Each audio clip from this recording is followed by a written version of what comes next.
Look around yourself, can't you see this wonder spread in front of you? The clouds floating by. Assalamualaikum warahmatullahi wabarakatuh. Selamat siang Bapak Ibu semua. Alhamdulillah hari ini kita berkesempatan untuk belajar bersama tentang tema atau topik yang nanti insya Allah akan bermanfaat kita. Yang saya hormati Bapak Kepala Sekolah beserta Bapak Ibu Guru. Saya ucapkan terima kasih kepada Bapak Kepala Sekolah yang sudah memberikan izin dan memberikan dukungan untuk kami. Kemudian kami ucapkan juga terima kasih kepada Bapak Ibu Guru semua yang sudah meluangkan waktunya untuk hadir di sini untuk kita bersama-sama belajar tentang budaya positif. Baik Bapak Ibu, sebelum kita nanti melanjutkan kegiatan kita, mari kita awali kegiatan hari ini dengan berdoa. Berdoa menurut agama kita masing-masing, berdoa dipersilakan.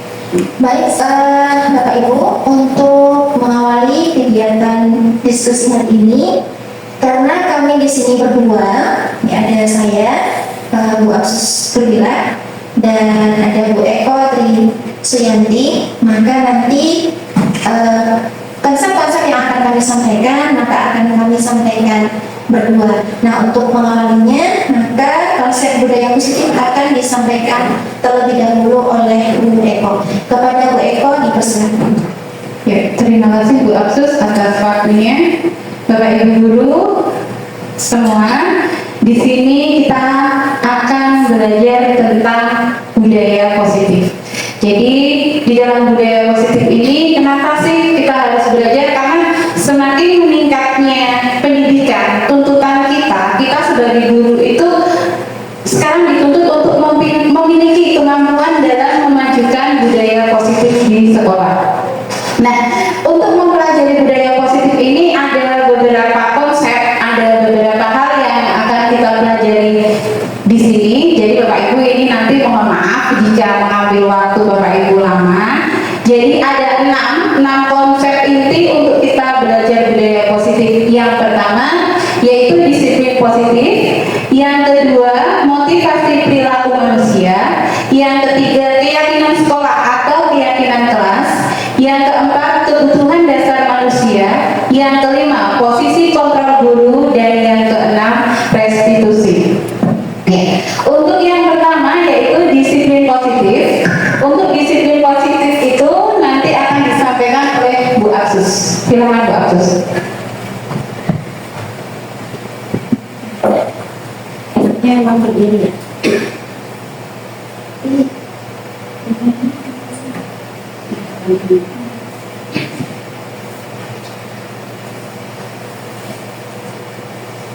Ya, baik, terima kasih Bu Eko. Ya, baik Bapak Ibu, di sini kita teksnya santai ya, santai. Kita belajar bareng, diskusi bareng dengan baik suasana santai. Semoga apa yang kita diskusikan, apa yang kita pelajari ini bisa lebih mudah terserap ya, terserap, lebih mudah kita memahaminya, sehingga nanti bisa kita terapkan dan bisa kita wujudkan budaya positif di sekolah kita. Nah, Bapak Ibu, sebagaimana nampak di layar, di situ tertera konsep yang pertama, yaitu konsep disiplin positif. Jadi agar kita nanti bisa menerapkan atau menciptakan atau mungkin mewujudkan ya budaya positif di sekolah, hal pertama yang sebaiknya kita pahami terlebih dahulu adalah konsep disiplin positif itu sendiri. Nah, Bapak Ibu, di situ ada kata disiplin. Nah, kira-kira nih Bapak Ibu, kalau kita mendengar kata disiplin, itu apa yang kita pikirkan? Bapak Ibu boleh berbagi pendapatnya. Jadi apa sih arti kata disiplin menurut Bapak Ibu? Ada yang mau mengatakan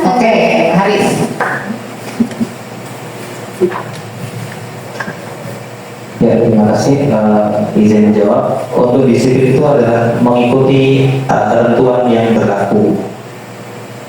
Terima kasih. Terima kasih. Ada lagi Bapak Ibu? Yang lain dari Pak Haris itu mengikuti peraturan yang berlaku. Disiplin itu menurut saya tepat waktu. Tepat waktu. Yang baik. Ya, yang lain ada lagi yang mau menyampaikan? Apa arti atau makna kata disiplin? Menurut pribadi saya, disiplin itu adalah aturan yang harus dipatuhi. Aturan yang harus dipatuhi, tepat waktu, kemudian mengikuti aturan yang berlaku. Baik, terima kasih Bapak Ibu atas pendapat yang disampaikan. Jadi Bapak Ibu, sejauh ini memang betul jawaban Bapak Ibu. Jadi disiplin itu kaitannya erat sekali dengan tadi ya, peraturan, kemudian tepat waktu, atau mungkin tata tertib dan hal-hal lainnya yang kemudian kita berharap disiplin itu akan terwujud, terbudaya di lingkungan kita gitu. Nah Bapak Ibu, itulah persepsi kita selama ini. Jadi disiplin itu sering dikonotasikan ya sebagai sesuatu yang dilakukan seseorang pada orang lain untuk mendapatkan kepatuhan. Jadi misalnya sekolah membuat peraturan yang mana diharapkan anak-anak itu patuh pada peraturan-peraturan yang sudah kita buat. Nah kemudian disiplin itu sendiri juga sering kita konotasikan atau kita identikan dengan sesuatu yang tidak nyaman atau sesuatu atau tidak nyamanan ya. Jadi nanti kalau nggak patuh pada aturan dihukum ya. Nanti kalau nggak pakai baju seragam lengkap nanti disuruh menghadap ke timur gitu ya, ke arah matahari. Nah itu sebenarnya mungkin bagi anak juga tidak nyaman gitu. Nah Bapak Ibu, sekarang kita lihat apa sih makna sebenarnya disiplin itu. Nah Bapak Ibu, secara harfiah kata disiplin itu berasal dari kata disiplina yang artinya belajar. Juga berasal dari kata disciple yang artinya murid. Adapun secara istilah kami mengambil makna dari Kamus Besar Bahasa Indonesia yang artinya ketaatan atau kepatuhan kepada peraturan seperti tata tertib dan sebagainya. Nah, sedangkan di sini semakin berkembangnya zaman seiring berjalannya waktu, ada seorang ahli namanya Jenny Gosen. Beliau mengatakan bahwa disiplin yang dimaksud itu merupakan disiplin diri ya. Disiplin yang dimaksud adalah disiplin diri. Apa itu disiplin diri? Yaitu kemampuan mengontrol diri untuk memilih tindakan yang mengacu pada nilai-nilai yang kita hargai. Ya, jadi di situ ada yang kami beri warna tebal, warna biru. Itu poin penting dari makna disiplin itu sendiri. Nah, tadi ada yang kami underline ya, istilahnya kami tebali, yaitu nilai-nilai yang dihargai. Nah, nilai-nilai yang dihargai itu apa sih? Nah, yang dimaksud nilai-nilai yang dihargai adalah nilai-nilai kebajikan universal. Nah, Bapak Ibu, ini istilah yang mungkin sebenarnya kita sudah sering mendengar, hanya saja redaksinya itu dalam teori yang ditawarkan di pendidikan guru penggerak itu redaksinya nilai-nilai kebajikan universal. Nah, apa itu nilai-nilai kebajikan universal? Yaitu nilai-nilai kebajikan yang disepakati bersama tanpa adanya atau tanpa memandang adanya perbedaan-perbedaan tertentu seperti suku, agama, bahasa dan sebagainya. Itulah nilai-nilai kebajikan universal. Nah, Bapak Ibu, nilai-nilai kebajikan universal itu banyak sekali kalau kita kaji satu persatu, gitu yang kita dapatkan dari teori di pendidikan guru penggerak ini.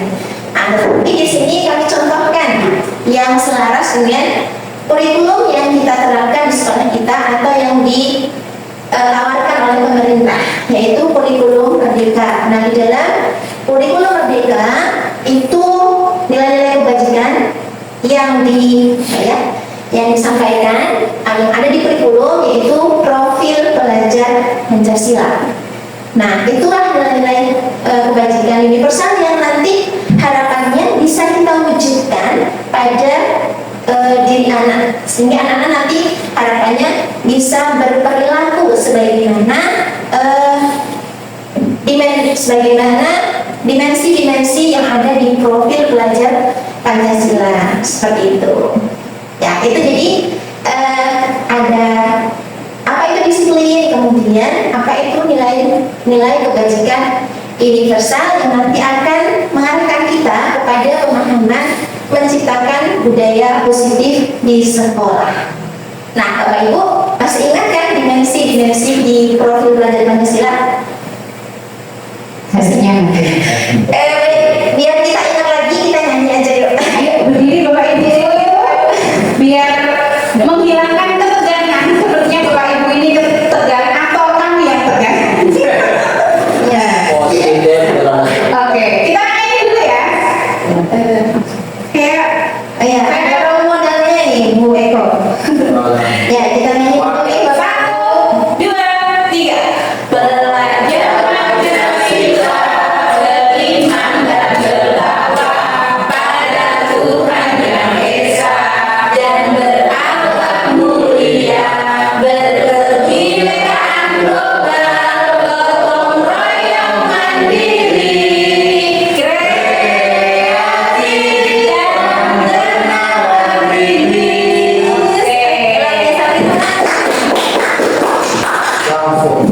Ya. Ya, baik Bapak Ibu, demikian ya. Kita sudah ingat kembali dimensi-dimensi dalam profil pelajar Pancasila. Baik Bapak Ibu, untuk selanjutnya akan dilanjutkan oleh Bu Eko. Untuk Bu Eko. Oke, terima kasih Bu Akses, Bapak Ibu. Untuk kali ini, kayaknya Bapak Ibu ini udah nyanyi tapi masih tegang atau saya yang tegang. Kita akan lanjutkan dengan permainan. Jadi permainan ini berjudul Cobalah Buka. Nah, Bapak Ibu, nanti Bapak Ibu akan kami beri stick note. Jadi silakan di stick note itu Bapak Ibu tuliskan apa sih di dalam hidup Bapak Ibu yang paling berharga. Satu saja yang paling berharga di dalam hidup Bapak Ibu. Kata benda dan sifat ya. Boleh benda ya, cenderung ke benda saja, biar enggak cenderung ke benda. Jadi yang paling berharga di Bapak Ibu. Oke. Barang. Boleh benda. Saya bilang benda, Pak Kasur bilang barang. Oke. Ya, 2 detik. Apa ya? Ayo, uang. 2 detik dari sekarang. 1. Sesuatu yang berharga di kehidupan ini. Dan nilainya bertambah. Boleh. Oke, cukup Bapak Ibu. Enggak usah. Oke, saya minta 2 orang maju ke depan kesediaannya. Oke. 2 orang. Ayo pertama kamu lah. Ya Allah. Boleh lah. Ayo. Tidak apa-apa, apapun itu. Apapun itu. Apapun itu. 2 orang. Bapak Ibu, bantu saya untuk ke depan. Iya. Sekarang ya, Pak Ben dan Pak Sabu. Silakan Pak Ben, di sini aja. Oke. Pak Ben dan Pak Sabu, mohon maaf tolong berhadapan. Iya. Berhadapan. Ini begini. Tolong Pak Ben dan Pak Sabu, siapa dulu yang akan mempertahankan sesuatunya itu? Pak Ben dipertahankan ya. Ini. Silakan Pak Sabu, statementnya Bapak simpan dulu di kantor dulu. Oke. Ya, Pak Sabu, saya minta tolong. Pak Ben, ini ditinggal dulu karena tolong minta apa yang dipegang Pak Ben. Pak Sabu minta entah bagaimana caranya. Pokoknya Pak Sabu minta mau diintimidasi, mau dengan cara halus, mau dengan cara apapun, tolong minta sesuatu itu Pak Ben. Dan Pak Ben silakan bagaimana terserah Pak Ben mau seperti apa untuk sesuatu Siap. Silakan. Bapak Ibu semuanya. Terima kasih Bapak Ibu tadi apa sih nama permainan itu? Jadi kira-kira tadi Pak Ben tetap mempertahankan apa yang dia inginkan, apa yang dia menurut dia punya yang sangat berharga. Pak Sabur juga tetap mempertahankan apa yang berharga untuk dia. Nah, di sini kita akan sampai itulah yang namanya apa? Nilai. Nilai. Apa lagi, Pak? Hah? Komitmen boleh. Apa lagi? Bapak Ibu? Prinsip. Prinsip, oke, boleh. Nah, ini yang permainan tadi ini akan membawa kita ke materi berikutnya. Jadi tadi ada disiplin nih. Terus kita akan melihat tadi bagaimana Pak Sabur dan Pak Ben mempertahankan apa yang dia punya, apa yang dia anggap berharga. Nah, kita akan melihat si anak pun di sekolah juga seperti itu. Dia mempunyai sesuatu yang berharga yang harus mereka pertahankan. Nah, kita lanjut yaitu tentang posisi kontrol. Nah, Bu Abdul silahkan lanjut. Siap. Ya, baik Bapak Ibu, tadi seru sekali ya permainannya ya. Terima kasih untuk Bapak Ibu yang sudah berkenan untuk bermain. Nah, sebagaimana yang disampaikan oleh Bu Eko tadi Bapak Ibu, jadi permainan tadi itu dari permainan tadi kita bisa menyimpulkan siapa pemegang kontrol atau pemegang kendali. Nah, Bapak Ibu tadi kebetulan dari dua pemeran ya itu sama-sama ingin mempertahankan yang dimilikinya. Nah, pada hakikatnya apakah kita mau memberikan ataupun tidak, yang pasti pemegang kontrol atau pengendalinya itu adalah diri kita sendiri. Gitu. Diri kita sendiri, bukan kalaupun kita membuka bukan karena terpengaruh, karena dipengaruhi oleh orang lain. Artinya kita punya pandangan yang benar, kenapa kita harus memberikannya? Kalau kita juga punya pandangan yang benar, kenapa kita harus mempertahankannya? Gitu. Jadi letak pengendali itu ada pada diri sendiri. Nah, Bapak Ibu, selama ini ayo kita renungkan. Nah, selama ini kita di sekolah setiap hari berinteraksi dengan murid, begitu. Nah, selama ini siapa atau siapa pengendali yang dominan di sekolah kita? Apakah kita atau anak-anak? Nah, Bapak Ibu, ternyata selama ini kita mengalami miskonsepsi atau kesalahpahaman tentang makna kata kontrol atau penerapannya itu sendiri.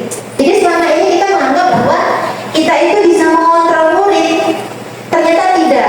Jadi selama ini kita meminta anak-anak, nah jangan begini, jangan begitu, gitu ya. Ya, setiap hari kita sampaikan itu pun anak-anak, yaitu karena kita tidak bisa mengontrol murid. Jadi murid itu sendiri yang bisa mengontrol diri mereka sendiri. Jadi kemudian kita beranggapan bahwa semua penguatan positif itu akan efektif dan bermanfaat. Ternyata itu akan membuat sebuah ketergantungan. Kemudian miskonsepsi yang lain, kritik dan membuat rasa bersalah itu kita menganggap itu dapat menguatkan karakter mereka dengan kita tunjukkan kesalahannya secara mungkin rasis gitu ya. Nah, itu sehingga mereka membuat rasa bersalah, itu kita menganggap itu bisa menguatkan karakter mereka. Ternyata tidak. Ternyata menurut teori ini itu bisa menggeser atau membuat anak-anak itu memiliki identitas gagal. Kemudian miskonsepsi yang lain, kita beranggapan bahwa orang dewasa itu berhak untuk memaksa anak-anak untuk menentukan pilihan atau ya membantu mereka ya, atau maksa mereka lah, pokoknya ini gitu, pokoknya begini gitu. Ternyata tidak, bahwa setiap manusia itu punya hak untuk menentukan pilihan mereka sendiri begitu. Nah, Bapak Ibu terkait dengan teori kontrol, maka kita dihimbau hendaknya kita bergeser atau berubah dari paradigma atau pendekatan stimulus respon ke pendekatan teori kontrol. Nah, sebagaimana yang dikatakan oleh Stephen bahwa kalau kita ingin merubah sesuatu, maka ubahlah bagaimana Anda melihat dunia, bagaimana Anda berpikir tentang manusia, ubahlah paradigma Anda, skema pemahaman dan penjelasan aspek-aspek tertentu tentang realitas. Ya, jadi kita hendaknya itu berubah dari stimulus respon ke pendekatan dari kontrol. Nah, maksudnya bagaimana Bapak Ibu? Bapak Ibu selama ini kita mungkin berpikir bahwa kebutuhan setiap manusia itu sama. Nah, ternyata realitas kebutuhan setiap orang itu berbeda-beda. Itu hal pertama yang kita harus ubah, ya, pemikiran yang harus kita ubah. Kemudian kita sering meminta atau menuntut orang untuk memiliki pandangan yang sama dengan kita. Padahal seharusnya kita berusaha memahami bahwa orang lain itu punya pandangan yang berbeda tentang dunia. Nah, kemudian biasanya perilaku buruk itu dilihat dari pandangan. Kamu begini kok begitu, kok begini, kan? Ternyata perbuatan apapun, mau salah mau benar, ternyata memiliki tujuan tertentu, begitu. Kemudian kita menganggap kita bisa mengontrol orang lain, atau sebaliknya orang lain bisa mengontrol kita. Tetapi ternyata hanya kita yang bisa mengontrol diri kita sendiri. Nah, sebagaimana yang terjadi di sekolah, di sekolah kita tidak bisa mengontrol murid-murid kita, ya, tapi murid-murid kita sendiri yang bisa mengontrol diri mereka sendiri. Nah, jadi begitu Bapak Ibu, ini yang diharapkan atau dihimbau penerapan disiplin positif yang nanti akan terwujud budaya positif di sekolah. Nah, apa itu disiplin positif? Disiplin positif itu merupakan cara menanamkan disiplin yang dilakukan dengan cara menumbuhkan kesadaran diri berdasarkan nilai-nilai kebajikan sehingga kelak terwujud budaya positif di sekolah. Jadi kita menanamkan cara bagaimana anak itu sadar melakukan sesuatu yang mengarah kepada nilai-nilai kebajikan. Kemudian disiplin positif itu lebih kepada disiplin diri yang dapat mengontrol diri dalam melakukan segala tindakan sesuai dengan aturan-aturan yang berlaku di tempat di mana mereka berada. Nah, kemudian disiplin positif itu membuat murid itu jadi paham dan menyadari berdasarkan motivasi internalnya, motivasi dalam diri mereka sendiri, bukan karena paksaan, bukan karena ingin mendapatkan hadiah atau penghargaan, bukan karena takut diberi hukuman atau hal-hal lainnya yang sifatnya sebab dari luar diri mereka sendiri. Jadi harapannya nanti anak-anak itu ketika berperilaku, ketika mereka mungkin misalnya pakai baju seragam lengkap, itu karena mereka menghargai nilai-nilai yang baik bagi mereka, bukan karena takut nanti dihukum atau diminta menghadap ke matahari. Jadi itu Bapak Ibu sekilas tentang pengantar, ya, tentang budaya, tentang disiplin positif yang nanti akan mengarahkan kita ke pemahaman penerapan dan semoga terwujud apa itu yang namanya budaya positif di sekolah. Baik Bapak Ibu, kita akan lanjut ke konsep selanjutnya yang akan disampaikan oleh Bu Ibu. Terima kasih Bu Agus atas kesempatannya. Bapak Ibu, tadi Bu Agus sudah menerangkan panjang lebar tentang kontrol, ya, tentang kontrol. Jadi sebenarnya anak-anak itu kita tidak bisa mengontrol anak. Kalau ditanya bisa kok Bu anaknya nurut sama saya, itu bukan Bu. Itu sebenarnya anak sedang merelakan dirinya untuk dikontrol kita. Sebenarnya kita benar-benar nggak bisa mengontrol si anak itu. Nah, dari situ, dari kontrol itu kita diminta untuk mencari tahu motivasi dari si anak untuk melakukan disiplin. Coba Bapak Ibu perhatikan gambar di depan. Kira-kira apa sih makna gambar itu Bapak Ibu? Ada yang bisa menjelaskan?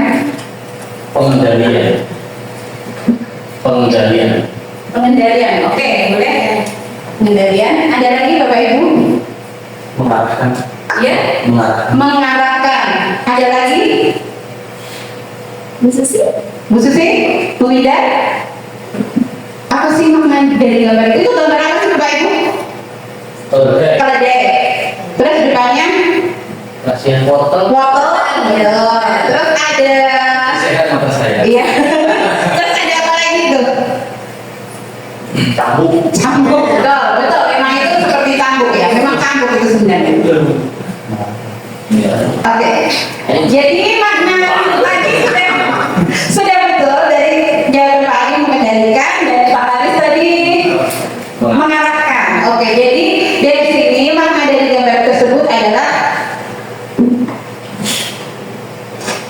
setiap orang termotivasi melakukan sesuatu untuk menghindari rasa sakit dan mendapatkan imbalan. Jadi kebanyakan orang itu banyak melakukan hal tersebut ya. Nah, Nggak mau sama.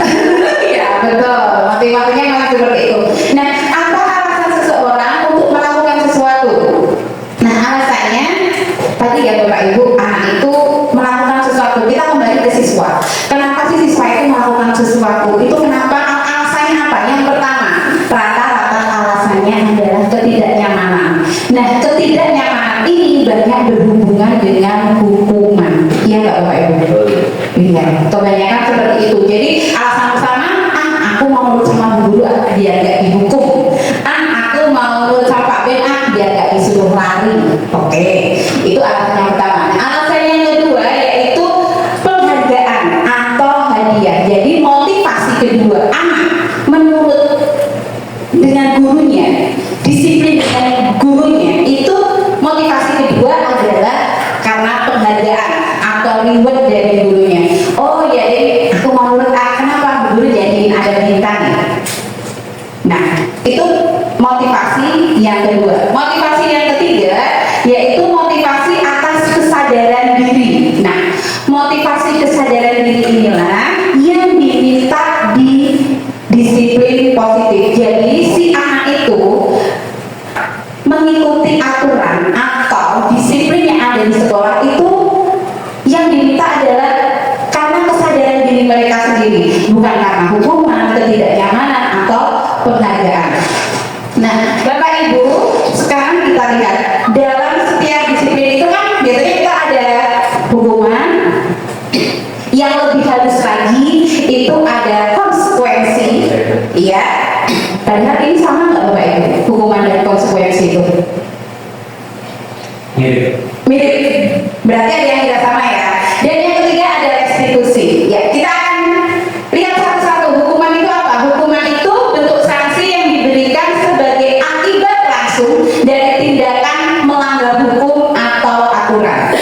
Sedangkan konsekuensi adalah akibat dari tindakan yang dilakukan yang berfokus pada bentuk pembelajaran dari sebuah hukuman.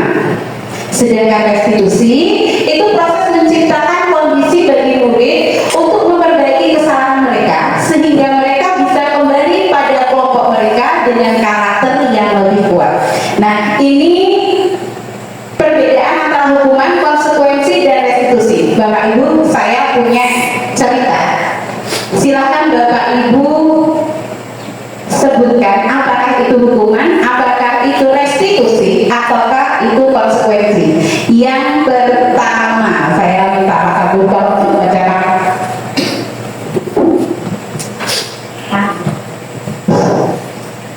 Lari mengelilingi lapangan karena terlambat hadir di sekolah. Oke, Bapak Ibu, menurut Bapak Ibu itu hukuman atau konsekuensi? Hukuman.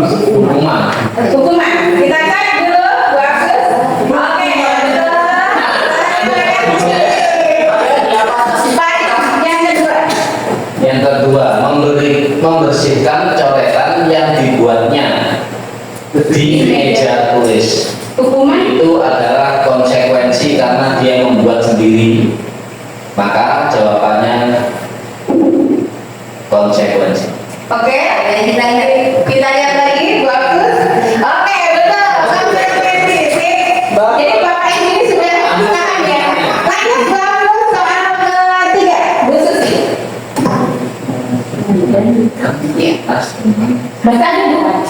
Baca dulu. Memperhatikan teman-teman yang dicoret-coret. Hukuman merupakan konsekuensi. Konsekuensi, coba Bu Aksus kita lihat apakah betul? Iya, betul sekali. Bu Indah. Mencatat 100 kali di dalam buku kalimat saya tidak akan terlambat lagi karena terlambat sekolah. Hadiah. Konsekuensi atau hukuman, Bu Indah? Konsekuensi. Konsekuensi, coba kita lihat. Hadiah. Hukuman. Iya. Hukuman. Ini adalah hukuman. Saya tidak. Oke, Bapak Ibu, sampai di sini apakah Bapak Ibu sudah bisa membedakan antara konsekuensi dan hukuman? Satu. Yang menggantikan kertas itu ya saya Mas Yan.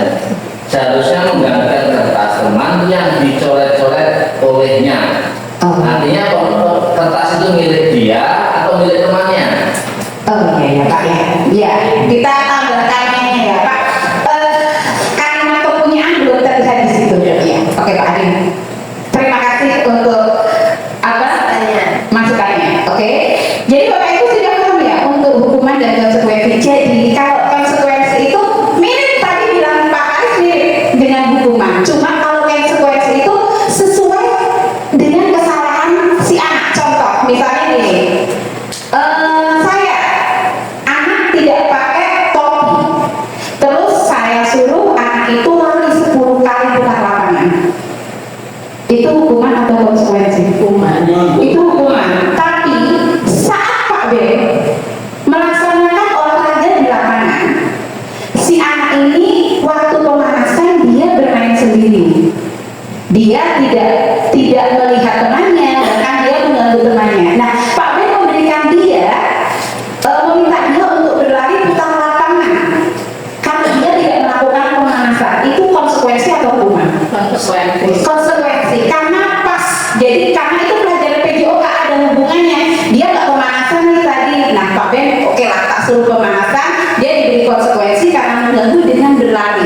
Otomatis dia sudah melakukan pemanasan. Oke, nah jadi motivasi perilaku manusia itu ada 3 Bapak Ibu. Menghindari ketidaknyamanan yang bukan hanya anak ya, mungkin kita pun juga melaksanakan.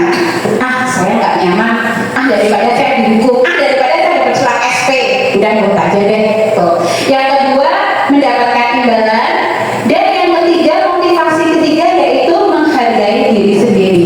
Bapak Ibu, dari nomor 1, 2, dan 3, kira-kira yang motivasi eksternal dari luar itu ada di nomor berapa? 1 dan 2. 1 dan 2. Ada pendapat lain?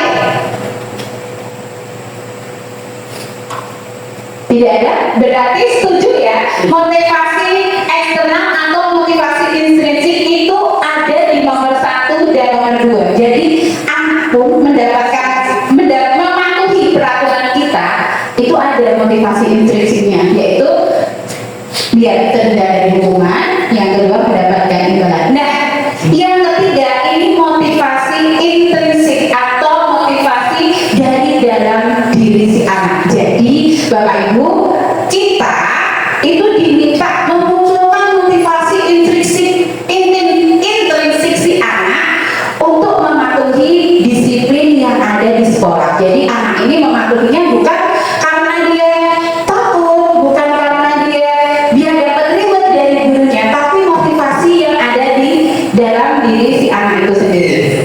Ya, selanjutnya bagus untuk setelah motivasi kita akan melanjutkan tentang diri. Gimana sih caranya biar memunculkan motivasi intrinsik itu? Nah, motivasi intrinsik itu akan muncul di keyakinan kelas. Nah, Bapak Ibu, berikutnya untuk keyakinan kelas. Bapak Ibu, saya mau tanya dulu. Kira-kira saya terlalu cepat atau tidak? Tidak. Oke. Tapi kayaknya breaking dulu ya, biar tidak bosan. Boleh Bapak Ibu berdiri di depan meja masing-masing. Di depan meja.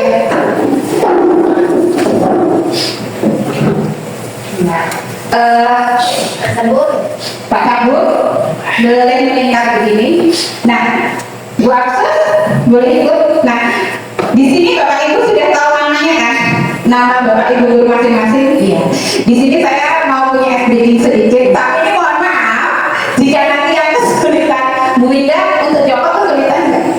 maju. Ya. Tidak, oke. Nah jadi gini, nanti yang saya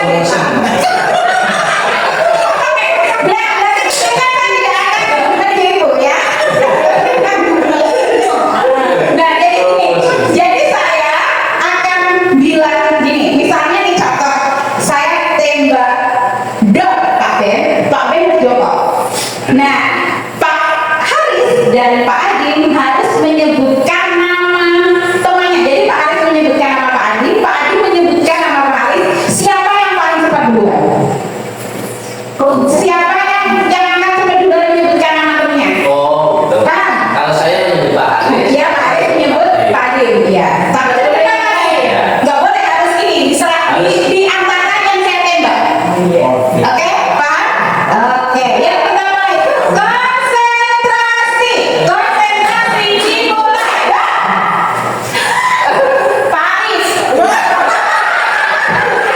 Nah, kita akan melanjutkan materi berikutnya, yaitu bagaimana sih kita memunculkan motivasi intrinsik dari anak. Nah, kita akan berikan untuk memunculkannya dengan keyakinan keras, dan apa itu keyakinan keras, seperti apa akan disampaikan kepada Bu Aksus. Bu Aksus, silakan. Ya baik. Baik Bapak Ibu, luar biasa tadi ya sedikitnya, dan kayaknya sudah semangatnya sudah kembali lagi Bapak Ibu. Nah, baik Bapak Ibu, sebagaimana yang disampaikan Bu Eko tadi, bahwa tujuan kita dengan memahami konsep-konsep budaya positif ini, harapannya motivasi internal atau motivasi intrinsik yang ada pada murid itu muncul. Nah, salah satu yang bisa kita lakukan untuk mewujudkan itu adalah dengan membuat yang namanya keyakinan kelas. Itu. Nah, Bapak Ibu, kita coba menjawab beberapa pertanyaan ini.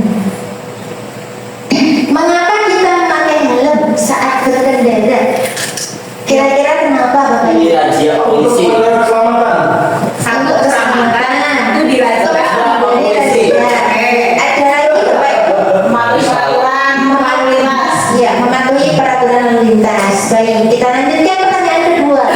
Mengapa saat pandemi kemarin kita itu memakai masker? Kenapa Bapak Ibu? Aturan pemerintah. Aturan pemerintah begitu. Baik, aturan lagi ya. Ada lagi? Selain karena Motivasinya menjaga kesehatan. menjaga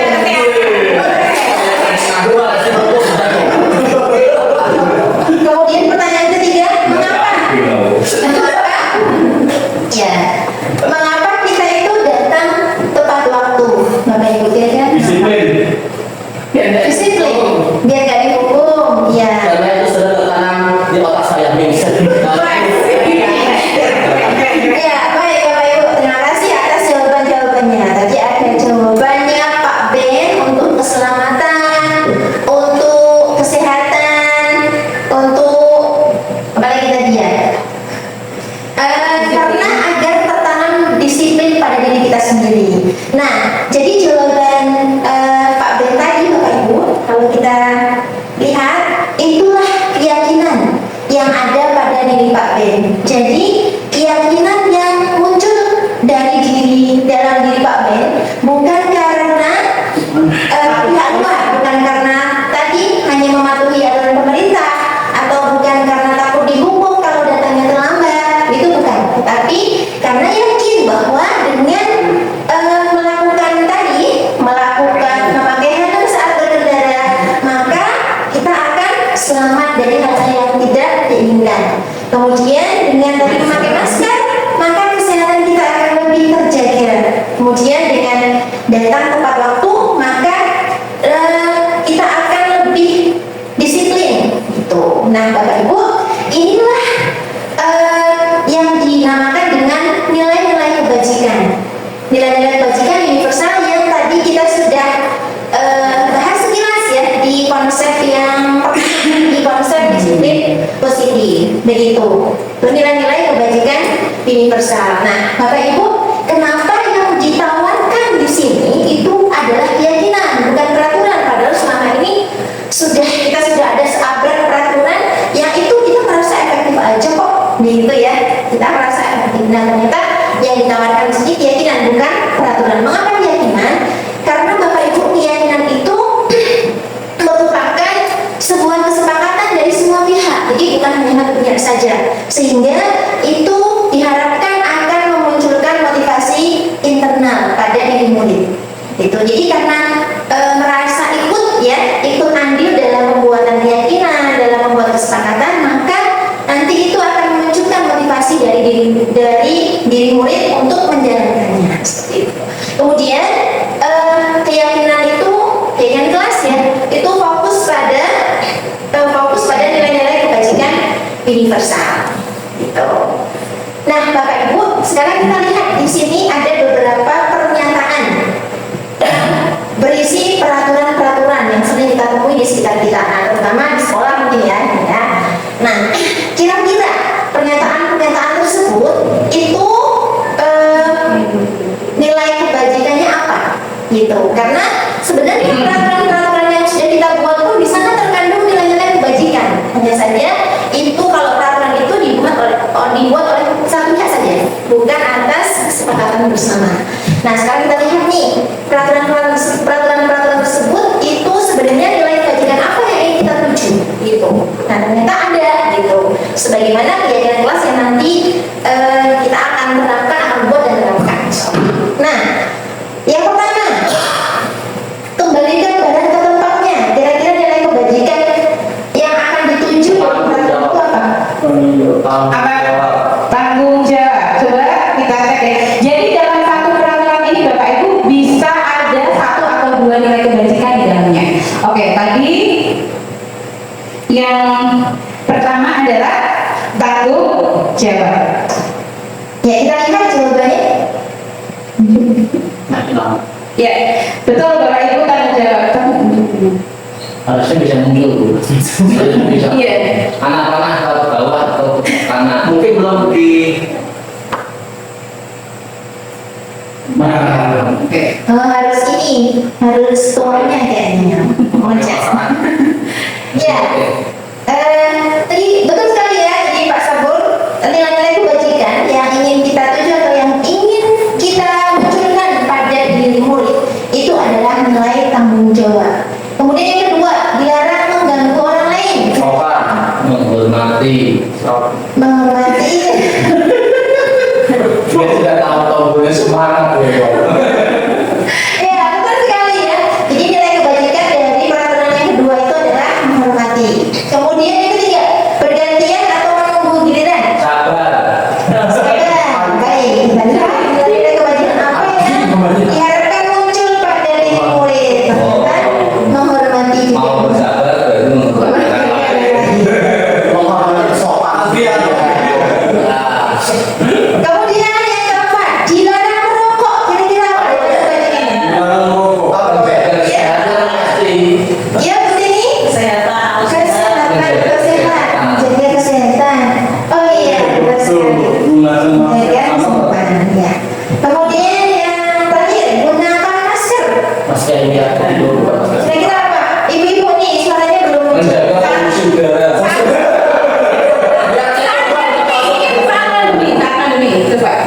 Iya, nah, jadi itu Bapak Ibu beberapa nilai kebajikan yang kita ingin tuju sebenarnya dari peraturan-peraturan yang kita buat. Next, Bapak. Nah, Bapak Ibu, setelah tadi kita mengetahui ya beberapa konsep, ada konsep disiplin positif, ada konsep teori stimulus respon dan teori kontrol, kemudian motivasi perilaku manusia. Kemudian kita harapannya bisa menggunakan atau membuat keyakinan kelas untuk memunculkan motivasi internal yang ada pada diri murid. Nah, bagaimana cara membuat keyakinan kelas? Nah, itu yang cukup penting ya untuk kita pahami sehingga nanti kita bisa membuat dan menerapkannya di tahun ajaran baru insyaallah. Nah, baik, itu ini akan disampaikan oleh Bu Eko. Monggo Bu Eko. Terima kasih Bu Aksus, Bapak Ibu. Untuk selanjutnya yaitu bagaimana membuat keyakinan kelas. Jadi tadi sudah disampaikan Bu Aksus, kita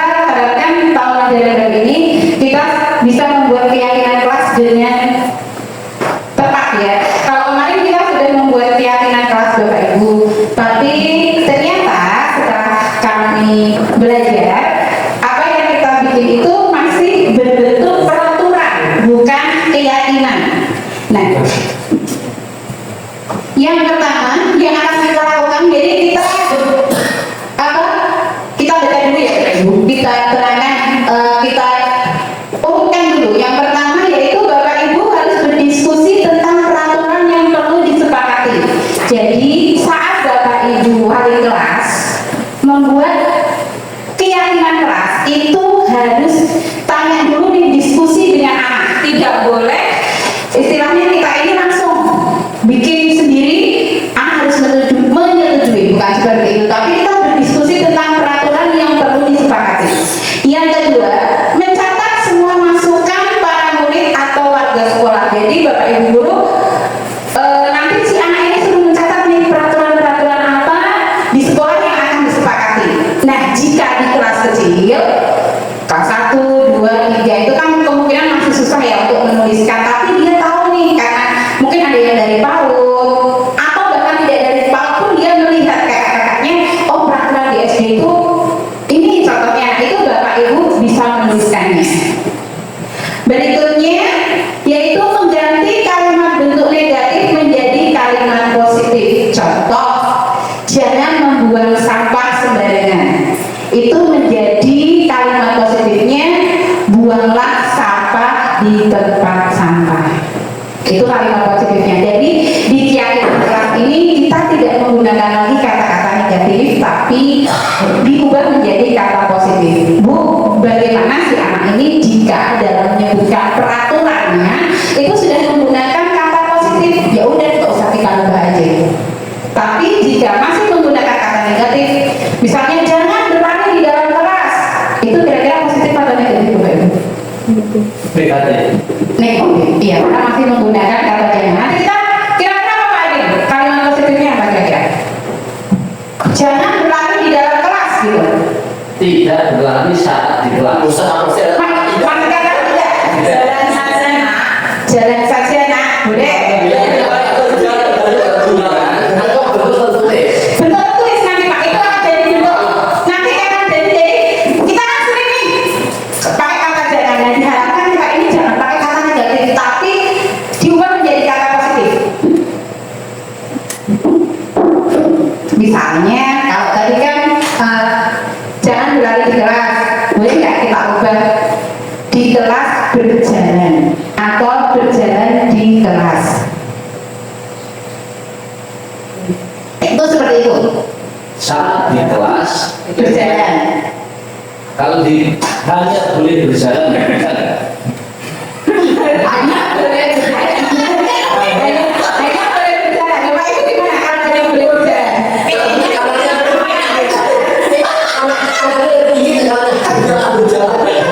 Di kelas gini, misalnya di kelas dan di teras berjalan, atau berjalan di kelas dan di teras. Itu singgung. Iya, jadi berjalan di kelas dan di teras. Negatif. Iya, itu negatif. Lanjut Bapak Ibu ya, yang selanjutnya menentukan nilai kebajikan atau keyakinan yang dituju. Tadi seperti dilarang merokok, nilai kebajikannya kesehatan. Terus kalau tidak terlambat datang ke sekolah, nilai kebajikannya disiplin. disiplin. Selain itu Pada waktu tepat waktu. Yang lebih apa lagi? Menghormati, bisa juga. Nah, yang berikutnya tinjau kembali daftar curah pendapat yang sudah dibuka dan tinjau ulang keyakinan sekolah atau kelas secara bersama.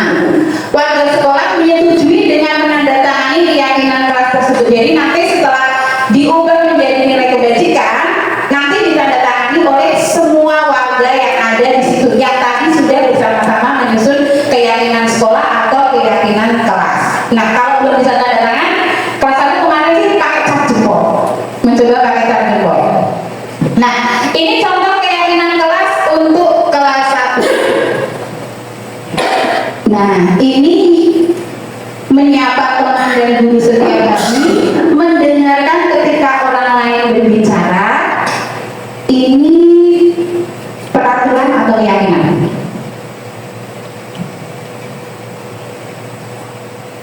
ya Bapak Ibu. Ini peraturan untuk keyakinan. Keyakinan. Keyakinan. Keyakinan.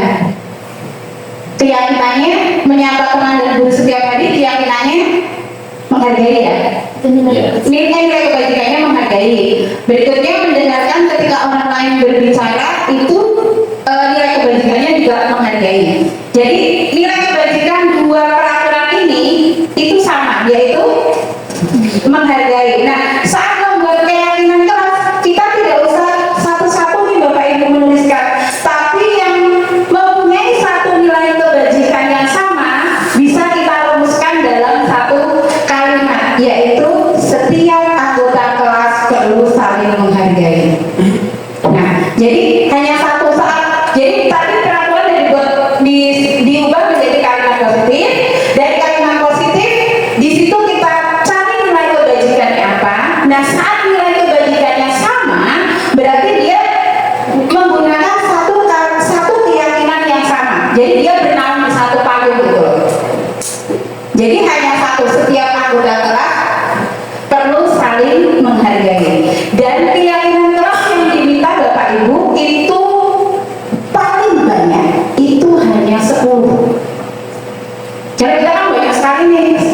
Tahun kemarin kita menerapkan masih banyak sekali. Nah itu kita kalau diminta hanya maksimal 10 keyakinan kelas. Jadi si AI benar-benar bisa mendalami, benar-benar bisa mengerti keyakinan kelas apa sih yang memang harus kita terapkan. Nah bagus. Ini untuk yang kelas 1. Berikutnya untuk kelas 5. Yang pertama selalu berpikir positif. Itu keyakinannya. Dan nilai kebajikannya berpikir positif. Kira-kira peraturan secara lisan aja sih apa sih yang tergabung dalam selalu berpikir positif ini? Misalnya apa? Pelanggaran apa ya? Peraturan apa sih yang berhubungan dengan selalu bersikap positif? Contohnya apa? Dilarang mengambil barang temannya. Dilarang mengambil barang temannya. Boleh atau ada lagi? Selalu berpikir positif. Kalau misalnya si anak itu menuduh temannya, termasuk di peraturan tidak ini? Tidak menuduh temannya saat kehilangan barang. Itu kan berarti nilai kebajikannya dia harus selalu, berarti pelanggaran yang dia lakukan kalau dia menuduh temannya yaitu dia tidak berpikir positif kepada temannya, seperti itu. Bagaimana Bapak Ibu? Selama jadi siswa, tapi kalau sudah jadi polisi ya. Iya, ini kita masih ini ya Bapak Ibu. Kita masih masih orientasinya ke siswa. Kita menumbuhkan keyakinan intrinsik siswa supaya muncul nih nilai-nilai kebajikannya. Jadi tidak hanya peraturan yang tertulis, tapi keyakinan kelas. Nah Bapak Ibu, kita akan coba untuk membuat keyakinan kelas. Bisa dipahami nih Bapak Ibu tentang keyakinan kelas? Tapi saya satu, Iya. ini kelas 1 misalnya ya. Ya, Anak ini dengan redaksi setiap anggota kelas perlu saling menghargai. Nah pada saat beraktivitas entah itu di saat belajar, di saat istirahat, ya. Nah, apakah anak dengan redaksi itu bisa menerjemahkan dua, misalnya kalau punya banyak nanti kan, dua item yang detail kegiatannya ini, menyapa teman dan guru setiap hari, kemudian mendengarkan ketika orang lain berbicara.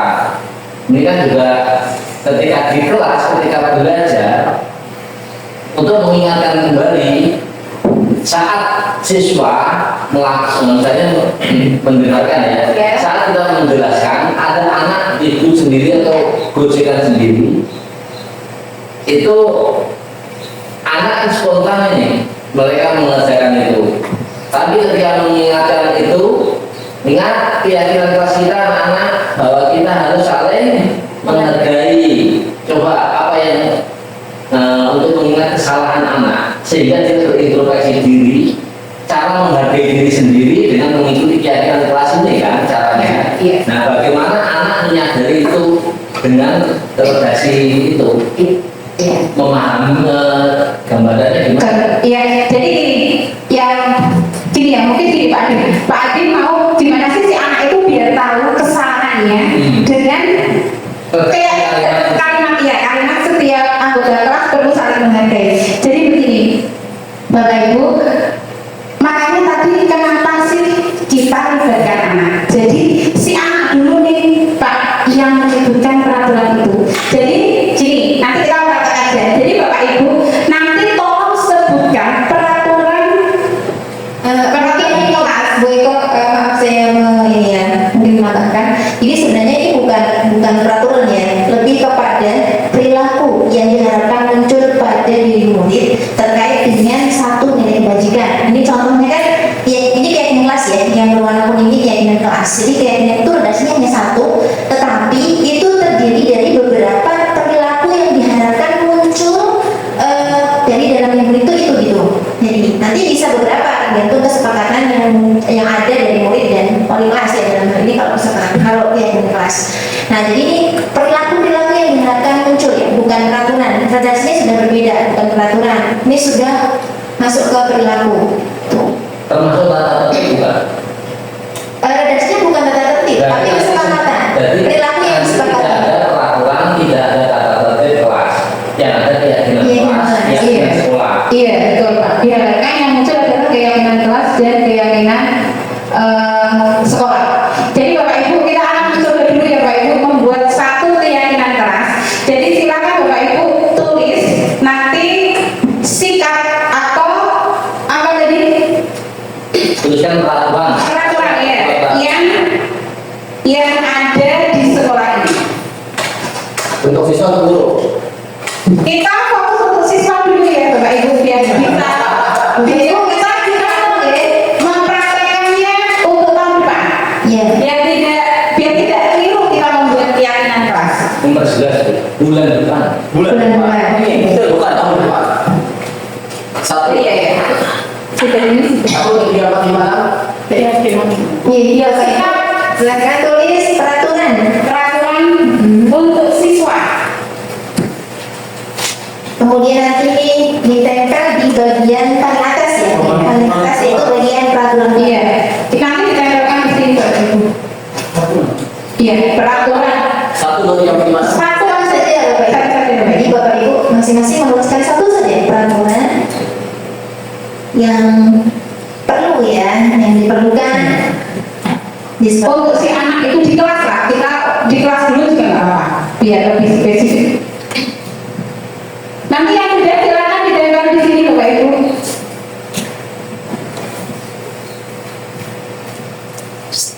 Jangan panjang-panjang, khusus. Tadi anak bingung bacanya. Kan? Iya. Sudah ada sih.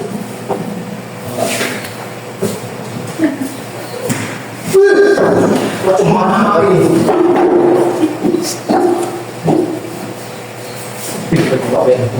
Dua.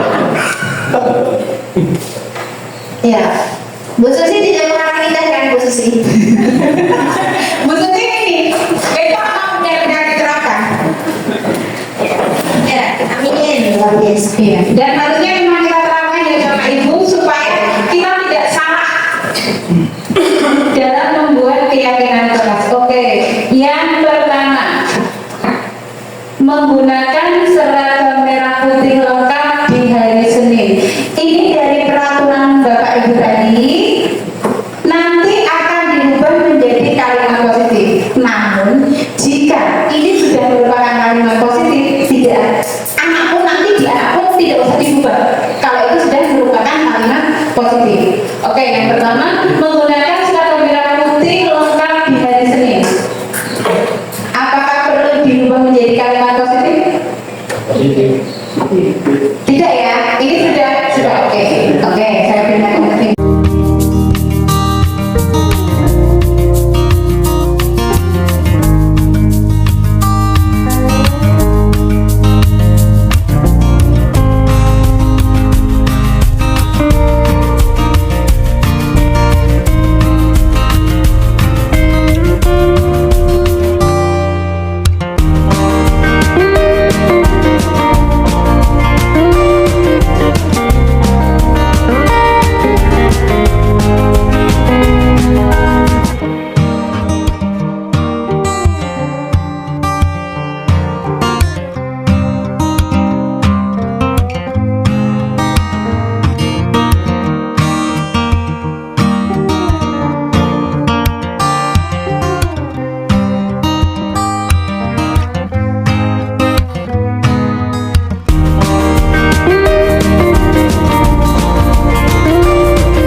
sudah disepakati.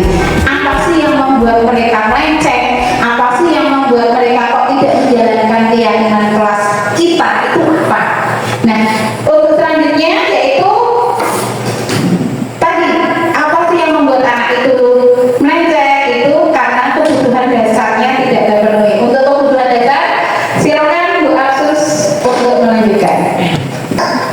Nah, Bapak Ibu tadi sudah dimatin nih oleh Bu Eko.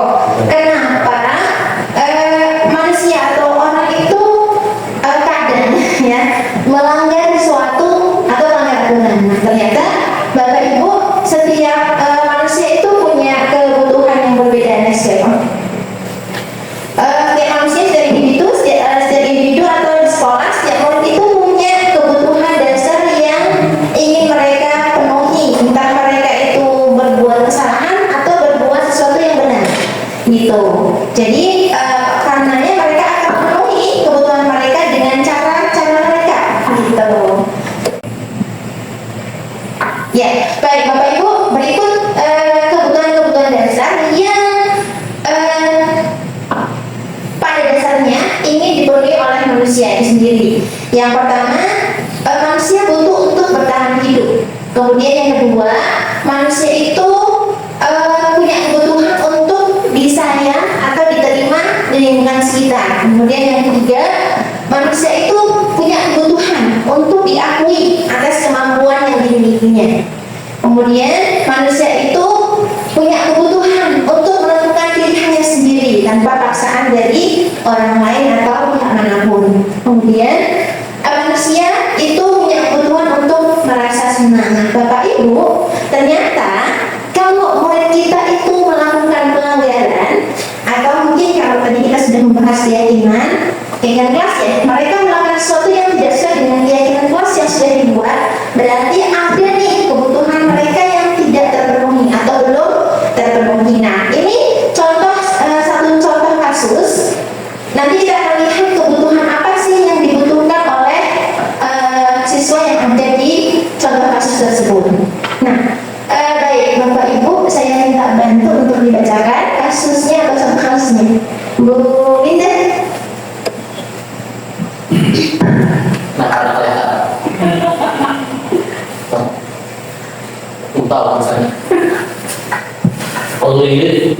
Dinda, seorang anak kelas 3 SD begitu tiba di rumah sepulang dari sekolah, menangis dan mengadu pada ibunya bahwa dia benci pada Ibu Rani, gurunya. Ya, baik, terima kasih Bu Linda. Jadi Bapak Ibu, menurut Bapak Ibu nih, ketika Dinda ini sampai rumah, kemudian mengadu pada ibunya, kemudian mengadu pada ibunya, kira-kira nih kebutuhan apa yang berusaha dipenuhi nih oleh Dinda? Tadi ada 5 kebutuhan. Jika Dinda itu ketika ditanya oleh ibunya, menjawabnya, Ibu guru tidak menyapa aku hari ini, padahal aku sudah pakai jukit rambut baru yang bagus, aku kan pengen nunjukin nih, gitu. Kira-kira kebutuhan apa yang Bapak Ibu yang belum terpenuhi pada diri?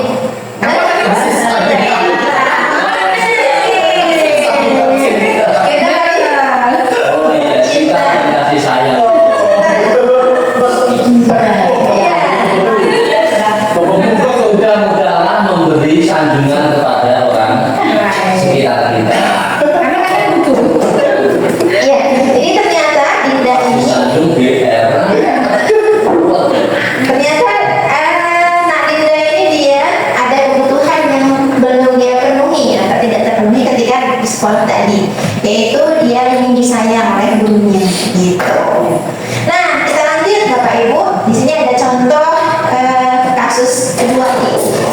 Nah, ada Ibu Ambar ya sebagai seorang wali kelas 2. Nah, Bapak Ibu, saya minta bantu dibacakan. Oke.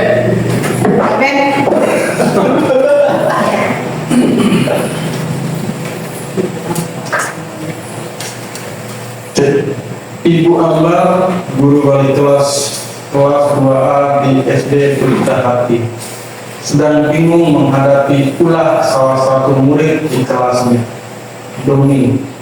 Beberapa anak di kelas 2A telah datang padanya dan mengeluhkan Doni yang sering sekali meminta bekal makan siang mereka dengan paksa. Ya, terima kasih Pak Ben. Jadi di sini ada murid yang dia itu suka ya meminta bekal makan siang dari temannya. Nah, kira-kira nih kita Bapak Ibu, jika kita menghadapi seperti situasi yang dialami oleh Ibu Ambar, kira-kira apa yang akan kita lakukan? Apa yang akan Bapak Ibu lakukan? Bapak Ibu ada yang ingin berpendapat? Ya, Bu Indah, silakan. Ini jangan seandainya. Seandainya sudah Bapak Ibu lakukan. Jadi ya, Sering. sering terjadi. Bahkan akhirnya kadang-kadang gurunya dicipi, coba seperti apa. Nah, surat-surat dicipi sampai 3 kali. Kali 3 anak. Ya, Bu Indah, monggo. Menurut saya, yang akan saya lakukan adalah memanggil Doni secara personal. Jadi maksudnya kita bertanya, mengapa dia seperti itu? Bukan memanggil siapa? Doni, Betul Mas saya. kan Doni yang suka minta. Yang diminta itu Tidak dituliskan. bukan dituliskan. Iya. Itu saya. Kalau tahu kan saya mau tahu menunya apa. Sudah Bu Indah. Ya, baik. Terima kasih Bu Indah atas jawabannya. Ya, jadi betul sekali deh Bapak Ibu. Tentu ketika ada anak mungkin di sini melanggar ya, tidak berperilaku tidak sesuai dengan keyakinan yang sudah dibuat di kelasnya, kemudian tentu kita akan bertindak ya, melakukan tindakan. Salah satu yang kita lakukan adalah ya berkomunikasi, mencari tahu sih, mencari informasi apa sih alasan dibalik perilaku yang dilakukan oleh murid tersebut. Dalam hal ini kasusnya adalah Doni. Nah, begitu. Kemudian menurut Bapak Ibu, kira-kira apa alasan Doni ini? Kok dia itu sukanya minta, sering ya minta bekal makan siang dari teman-temannya? Iya, menurut Bapak Ibu, ada yang pendapatnya? Itu kan variasi menu. Boleh. Pembentukan pakai variasi menu. Itu terus begini. Bisa. Dia kebutuhan dasar yang tidak terpenuhi itu mungkin kesenangannya, karena kesenangannya tidak terpenuhi. Mungkin ibunya masak ayam tapi digoreng terus. Mungkin kan? Kenapa dia minta ya? Jadi kemungkinan lain. Masak mie. Iya, iya. Ada lagi selain Pak Den yang ingin menyampaikan? Rasa happy. Rasa happy. Oh, bukan pertanyaannya. Rasa happy.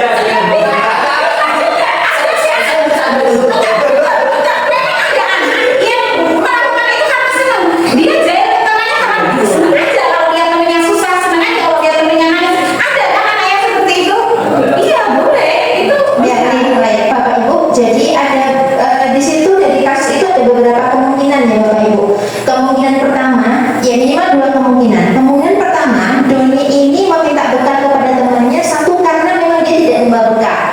Ya, bisa jadi karena dia tidak bawa bekal. Yang kedua, bisa jadi dia bawa bekal tetapi dia menginginkan ya peruntuk makanan dari temannya gitu. Jadi di sini bisa jadi Doni ini punya kebutuhan, ada kebutuhan yang belum terpenuhi, yaitu kalau tidak bawa bekal berarti dia ada kebutuhan untuk bertahan hidup karena lapar ya. Jadi dia akhirnya minta ke temannya, ya. Atau dia Kurang banyak dengan banyak. ya, betul, tapi kurang banyak karena ternyata biasanya dia makannya banyak, ternyata dibotorkan oleh ibunya mungkin lebih dari biasanya gitu, sehingga dia juga punya kebutuhan yang tidak terpenuhi, yaitu ya bertahan hidup tadi ya. Namanya sebagai mandirinya. Ya. Ada tadi kalau dia sudah bawa bekal, tetapi ternyata masih minta temannya, mungkin dia tadi ada kebutuhan rasa senang terhadap menu temannya yang dia tidak punya gitu. Jadi ada kebutuhan-kebutuhan. Ada kata-kata sering kali itu kayaknya lebih senang yang kedua. Jadi ada kebutuhan rasa senang. Nah, itu jadi setiap perilaku tuh ada alasan, punya tujuan. Nah, itu yang sebagaimana yang disampaikan oleh Bu Winda, kita harus mencari informasi kenapa si Doni itu melakukan hal itu. Nah, Bapak Ibu, dari konsep kebutuhan dasar inilah yang kemudian nanti akan bermuara pada akhir dari konsep yang kita pelajari hari ini, yaitu segitiga restitusi yang akan diawali dengan pemahaman satu konsep lagi, yaitu posisi kontrol guru. Karena untuk menjalankan segitiga restitusi nanti kita perlu pemahaman yang utuh dari kebutuhan dasar dan juga letak posisi kita sebagai guru dalam melakukan langkah-langkah segitiga restitusi. Begitu. Dan selanjutnya ini akan disampaikan Bu Eko. Tapi sebelumnya mari kita simak video berikut ini, Bapak Ibu.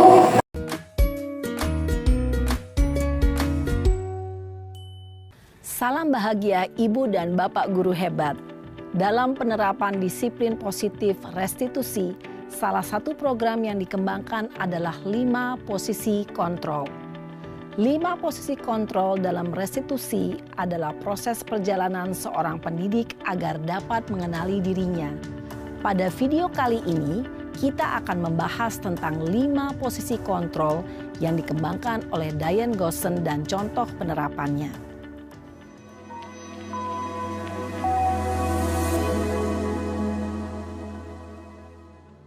5 posisi kontrol itu adalah 1. Posisi penghukum. 2. Posisi pembuat merasa bersalah. 3. Posisi teman. 4. Posisi pemantau atau monitor. Dan 5. Posisi manajer. Untuk lebih memahami kelima posisi tersebut, mari kita saksikan kasus Naren yang terlambat hadir 20 menit di sekolah dan melihat bagaimana kelima posisi kontrol dalam menghadapi masalah tersebut. Kita sudah melihat tentang 5 posisi kontrol guru. Jadi ada 5 posisi kontrol guru, yaitu yang pertama apa ya? Hah? Apa itu posisi kontrol guru yang pertama? Ada kayaknya Bapak Ibu anu ya, sudah terlalu capek melihat video atau berdiri yuk, berdiri lagi yuk. Oke, kita berdiri lagi. Tapi ini nggak ada jenggot-jenggotnya. Jadi ini berdiri berpasangan saja, 2 menit aja. Ayo, Bapak Ibu silakan cari pasangan. Tapi jangan cari yang putri. Yang putri dan yang putri, ayo. Bu Bu Indah, Bu Susi. Oh, putri ini kemana ya? Ibu bisa menemani Bu Indah. Oke, ya. Bapak Ibu silakan Bapak Ibu menggerakkan tangan, mengepalkan tangannya dulu, mengepalkan. Nah, setelah itu silakan berpasangan susun berselang-seling tangan Bapak Ibu. Contoh Pak, bukan kayak itu, begini. Bapak aja biar gini. Selang-seling. Coba begini, berhadapan dulu. Nah, Pak Sablu bawah, gini. Nah, atasnya. Nah, begitu ya. Nah, saat saya bukan, saat saya bilang berarti kalau itu atas atau bawah? Atas. Berarti kepala atas pindah ke bawah. Berarti Bapak pindah ke bawah. Oh, itu dong. Oh iya, salah ya Pak ya. Iya, berarti ini yang bawah atas ya, ya betul. Berarti yang bawah atas ke bawah. Nah, kalau dalam berarti yang atas ke bawah. Pak? Enggak ada ini update aja. Ayo. Oke. 1, 2, 3. Dan.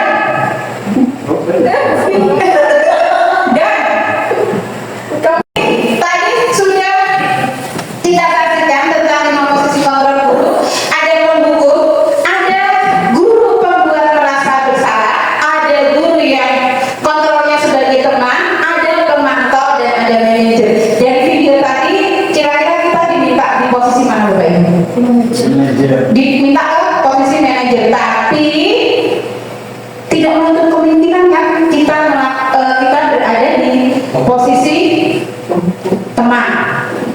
Enak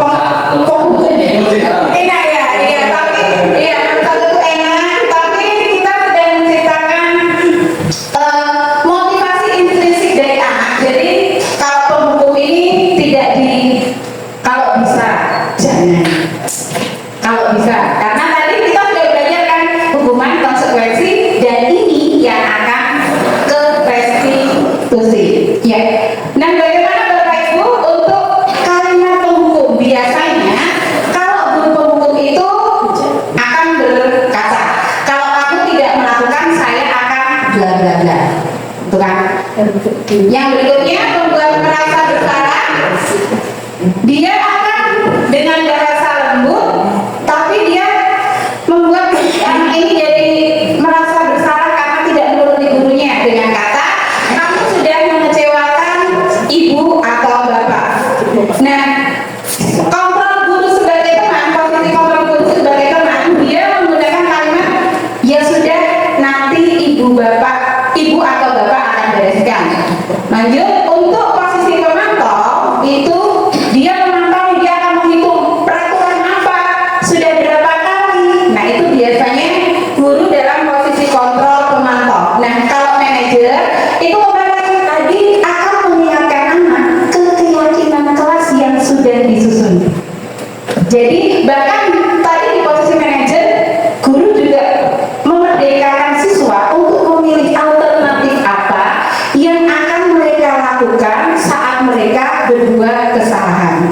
Jadi di sini 5 posisi kontrol guru yang akan membantu kita yang ada yang pernah kita lakukan, tapi yang akan membantu kita ke restitusi itu adalah posisi kontrol seorang manajer. Nah, kira-kira Bapak Ibu, yuk sekarang dari pernyataan ini nomor 1. Bu Sus, tolong saya bacakan pernyataan nomor 1.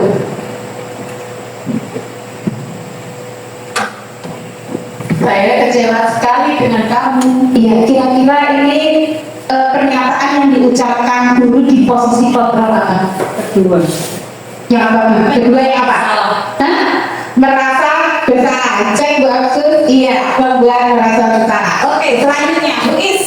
Bu Is sudah belajar berubah. Kasih tahu jawabannya sendiri. Yang kedua Bu Is. Patuhi aturan saya atau awas. Iya, itu kira-kira posisi kontrol mana Bu Is? Yang mana? Guru yang mana posisi kontrolnya?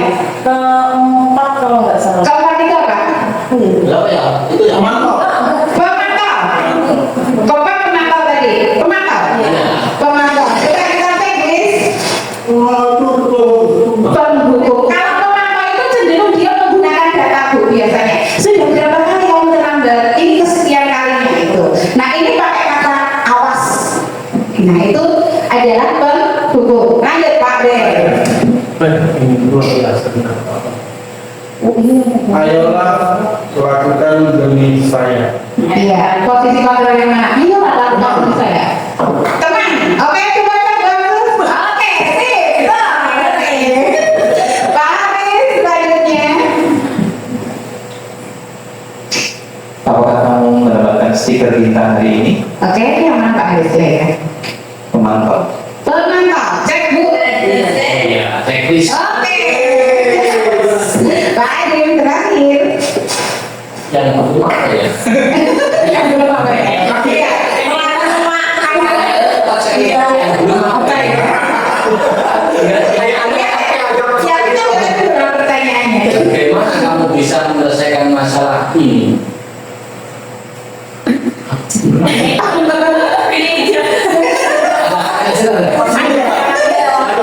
Bagaimana? Oh ya, bagaimana teknisnya? Pak Niko.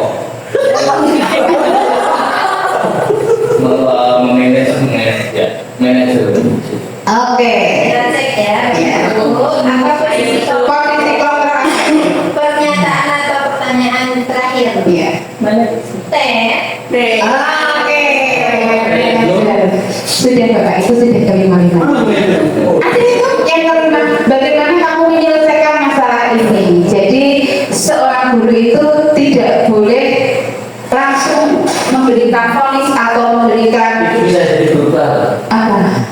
Saya tidak mau tahu bagaimana cara menyelesaikan masalah ini. Oh, jangan Pak, saya tidak mau. Tidak Pak. Ayo selesai. Kita balik ke keyakinan. Kalau negatif saja kita ubah menjadi positif.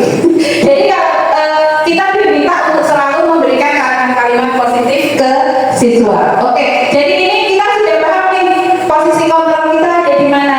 Kita sebagai guru itu sebaiknya bagaimana kata apa yang sebaiknya kita ucapkan. Nah, disinilah nanti Bapak Ibu akan muncul yang namanya restitusi. Jadi tadi ada hukuman, konsekuensi, dan restitusi.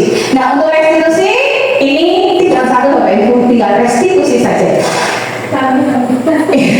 Tapi ini lumayan karena kita akan praktek biar Bapak Ibu bisa menyelesaikan masalah atau kasus jika terjadi, bukan jika ya, ini banyak terjadi dengan restitusi. Untuk restitusi silakan Bu Agus.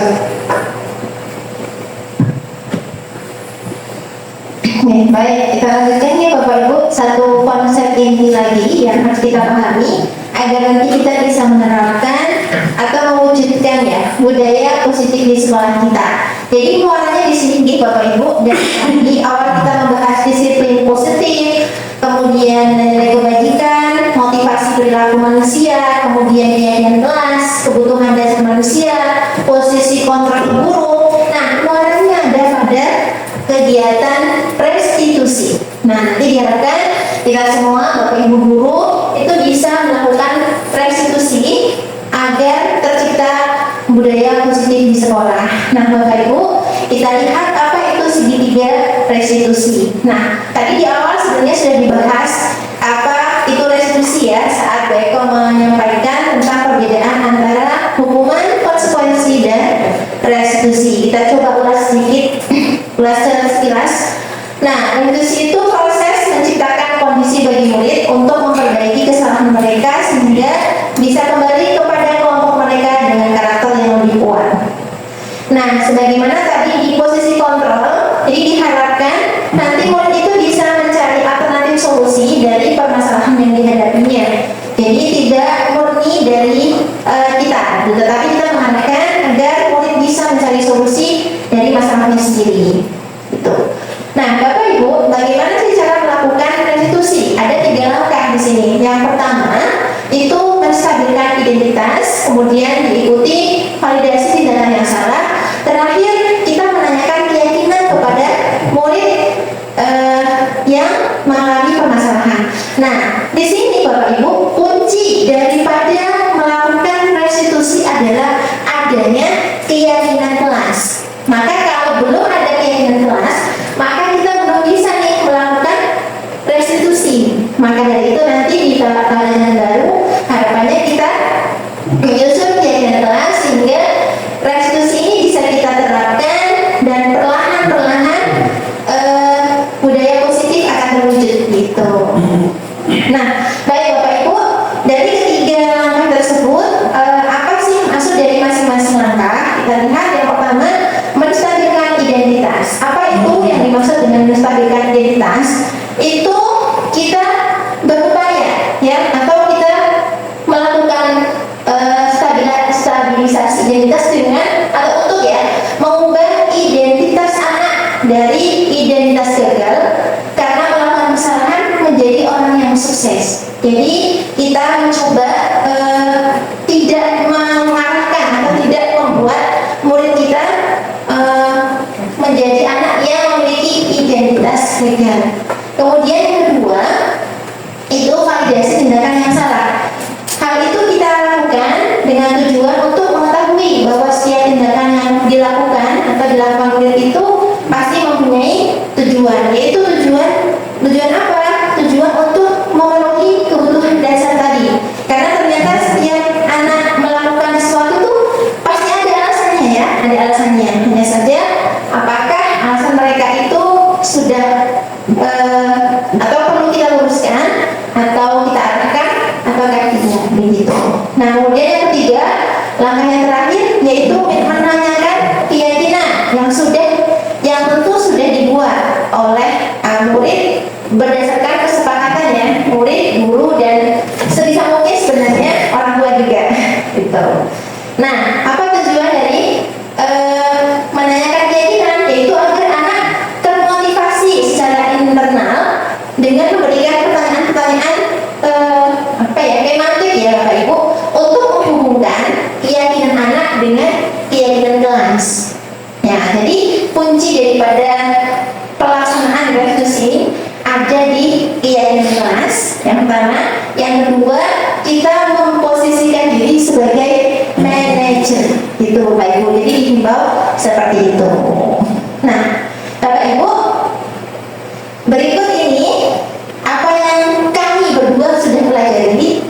Kita mencoba mempraktekkan penerapan restitusi. Nah, kita akan menyimak masing-masing penerapan restitusi dari apa yang sudah kita pahami. Ya gitu ya mereka ya. Nah, praktek langsung. Praktek langsung aja Bu. Lebih kalau nanti menyimak Bapak Ibu tidak gini. Kalau menyimak akan bingung mencari di mana tiga tadi yang segitiga restitusi yang ditampilkan atau menanyakan. Nah, kalau dengan kita praktek ini menyelesaikan ini mungkin Bapak Ibu lebih paham. Bisa mungkin diberi contoh dulu ya. Di babak 1 saja, 1 video penerapan restitusi. Mbak Zara kan tidak nangkap guru panggil ke sini. Baik, jadi tadi saat pelajaran restitusi, apakah benar Zafran makan di kelas? Oh iya, kenapa Pak Zafran makan di kelas? Oh iya ya, Bu Guru pun kalau lapar, Bu Guru pasti akan makan. Karena makan itu merupakan kebutuhan manusia. Jadi kalau kita lapar, kita harus makan, betul. Tapi kita harus tahu di mana dan kapan waktu yang tepat untuk makan. Kira-kira kalau makan di kelas aja pelajaran,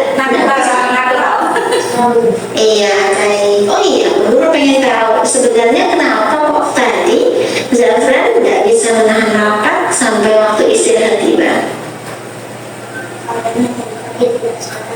Oh, nggak sarapan. Kenapa kok nggak sarapan?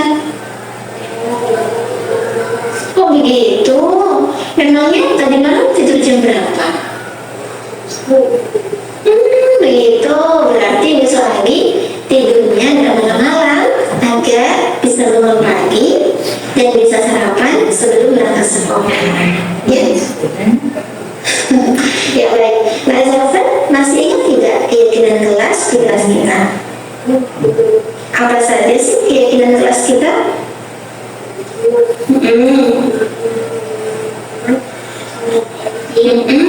Terus? Pintar. Berarti kalau makan di kelas saat jam pelajaran itu sesuai tidak dengan keyakinan kelas kita? Ya, baik. Nah, Kak Zafran, di sini Bu Guru tidak menyalahkan Zafran, tapi kita sama-sama mencari cara agar Kak Zafran tidak lagi makan di kelas saat jam pelajaran. Kira-kira apa yang akan dilakukan Zafran agar tidak lagi makan di kelas saat jam pelajaran? Ya, terus apa lagi? Oh iya, pintar. Baik, kalau begitu kapan Zafran akan mulai tidak makan di kelas lagi? Oh iya, pintar. Terima kasih Kak Zafran sudah berusaha untuk memperbaiki diri. Nah sekarang Kak Zafran boleh masuk kelas. Masih Bu Guru. Iya, sama-sama. Ya baik, itu Bapak Ibu contoh penerapan restitusi. Meskipun mungkin masih wagu ya atau kaku kita dalam menerapkannya, karena memang kita sudah proses belajar menerapkannya. Nah Bapak Ibu, kalau kita lihat dua contoh tadi, itu makan waktu kurang lebih berapa menit? Minimal 3 menit ya Bapak Ibu. Nah itu ternyata yang dihimbau untuk kita bisa mencapai tujuan, yaitu tercipta budaya positif di sekolah. Ya, lama memang, lama, dan memang budaya positif itu juga tidak instan nanti juga terwujudnya. Itu waktu yang lama, mungkin 1 kali masa ini ya, masa putaran visi sekolah ya 4 tahun, bahkan mungkin lebih gitu. Nah, yang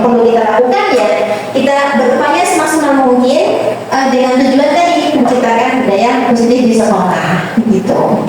Bapak Ibu bisa berkumpul dengan rekan kelompoknya, bapak-bapak satu kelompok, ibu-ibu satu kelompok. Jadi nanti Bapak Ibu di situ dibagikan satu kasus yang sama. Jadi apa yang akan Bapak Ibu lakukan adalah menganalisis.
akan memaparkan dari kasus yang sudah kami terima.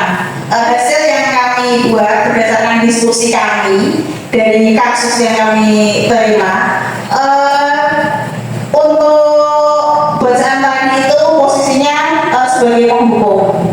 Seperti itu yang pertama. Kemudian yang kedua, jika kami menjadi manajer untuk kontrolnya, melakukan restitusi, begitu ya. Ada tiga. Yang pertama, validasi tindakan dulu. Itu menanyakan alasannya kepada Sabrina, mengapa sih menggunakan sepatu yang berwarna coklat seperti itu. Kemudian restitusi yang kedua, identitas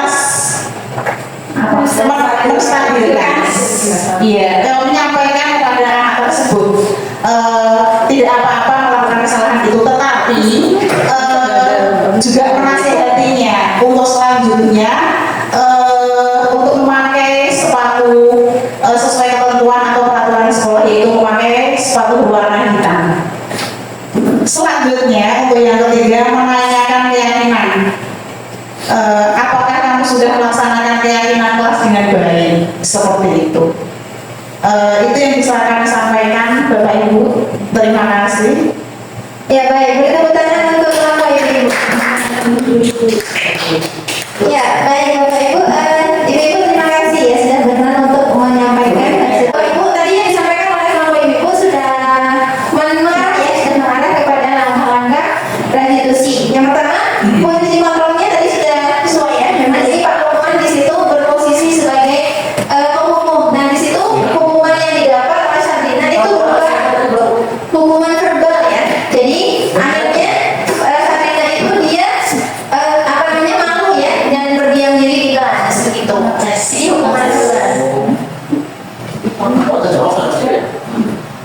Nah kemudian langkah-langkah restitusi yang bisa dilakukan tadi sudah mengarah juga, yaitu diawali dengan validasi tindakan yang salah, kemudian menanyakan keyakinan dan menstabilkan identitas. Nah Bapak Ibu di sini mungkin tadi langkah-langkahnya ada 3 ya, tetapi dalam prakteknya Bapak Ibu kalaupun tidak urut itu tidak apa-apa ya. Kadang kita dalam melakukan restitusi kepada anak-anak itu tidak harus saklek gitu ya. Contoh tadi yang Bu Eva itu ini ya Bu, tidak harus urut dari menstabilkan identitas. Jadi bisa dari tadi memvalidasi dulu tindakan yang salah tadi dari murid, kemudian baru menanyakan keyakinan, kemudian dilanjut menstabilkan identitas gitu. Tadi sudah bagus apa yang dilakukan dipresentasikan oleh Bapak Ibu. Terima kasih. Dan itulah ujung dari muara dari konsep-konsep yang kita pelajari bersama pada kesempatan hari ini. Nah gitu Bapak Ibu, kiranya ini sudah 1:30. Nah Bapak Ibu, terkait dengan kegiatan hari ini sebelum kita tutup, kami berdua minta perwakilan satu saja dari Bapak Ibu untuk melakukan refleksi dari apa yang kita lakukan hari ini, ya apa yang kita pelajari hari ini. Aku ingin lanjut tapi susah. Jadi apa yang disampaikan oleh Beko, kemudian yang selama ini kita bantu kegiatannya, ya sedikit banyak sudah memperhatikan, artinya mengamati baru sedikit sekilas ya. Kemudian hari ini kita konfirmasi secara teorinya seperti itu tadi ya, secara konsepnya seperti itu. Mulai dari yang kemarin yang kita bikin video, kemudian teriak-teriak di dalam ruangan, ternyata ada yang video kita nggak tahu apa yang dilakukan gitu kan. Nah itu dari pengamatan itu kemudian hari ini kita konfirmasi dari konsep ini banyak hal yang kita hal baru ya. Kemudian salah satunya yang segitiga, sebelum segitiga tadi ya, sebagai posisi kita nantinya itu sebagai apa saja, berperan sebagai apa di kelas itu ada 5 tadi. Kemudian prakteknya selama ini kan sudah kita lakukan. Nah ini gitu, dengan cara yang sudah kita lakukan, dengan ini merubah yang sudah pernah kita lakukan dengan cara seperti ini yang idealnya. Dan itu nanti akan berhasil ketika kita dari setiap personil yang ada di sekolah kita ini, yang pertama mau apa? Mau menerima dulu ya, mau menerima dulu. Ketika sudah mau, kita lakukan hari ini seperti hari ini dengan praktek, dengan pemahamannya masing-masing, itu juga pasti akan menambah pemahamannya lebih cepat. Itu yang kita dapat, yang tahu, saya tahu posisinya di kelas itu sebagai manajer kah, sebagai penghukum kah, kemudian mekanisme melakukan sikap positif, budaya positif, sampai kepada adanya kesepakatan kelas. Itu yang lebih lingkup yang kecil, nanti berarti ada kesepakatan sekolah dan tidak muncul lagi bahasa tata tertib. Dan ini merubah ini, mungkin Pak Menteri itu orientasinya dari sekolah merubah yang lebih besar. Karena setiap kita masuk ke kantor yang lain dimanapun tempatnya pasti akan ketemu tata tertib dan peraturan bagi karyawan. Itu. Nah dari sini kita harus memahami permasalahan yang ada, kemudian alur penyelesaiannya, sehingga tidak ada lagi adu otot. Ya, kalau kita hadapi anak, nanti kalau kita hadapi anak SMA tidak menutup kemungkinan ketika tadi Ibu Agus memegang mudanya gabung sama siswa itu ketika di SMA, di SMK, apalagi di luar sekolah. Jadi hal yang seperti itu yang hal yang baru yang saya pahami ya, Jadi ya misalnya lah gampangnya Pak Ben datang, saya anggap aja ini kelas ya, semua siswa ini kelas, Pak Ben saya panggil, kemudian bahasanya seperti Eko tadi atau seperti Bu Agus tadi contohnya. Nah aturannya apa aturan kesepakatan kita apa, karena ini merubah pada yayasan juga, manajernya koordinator sekolah harus berubah karena tidak ada lagi peraturan tetapi kesepakatan, keyakinan kelas, bahasanya seperti itu. Dan ini kita mulai dari yang paling kecil yaitu di kelas. Harapannya setelah melihat antusias kemudian kesiapan dan potensi kita ada 2 CGW ini, maka kita sudah menilai sangat siap untuk melaksanakan kurikulum nasional.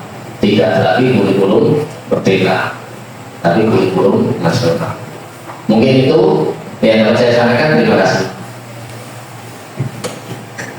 Baik, terima kasih Pak Adem atas refleksi yang diberikan. Bapak Ibu, luar biasa sekali Bapak Ibu hari ini ya sangat antusias, dan semoga apa yang kami sampaikan itu bisa mengena dalam artian semoga mudah dipahami, mudah juga dalam berjalan bersama-sama untuk mewujudkan budaya positif di sekolah kita.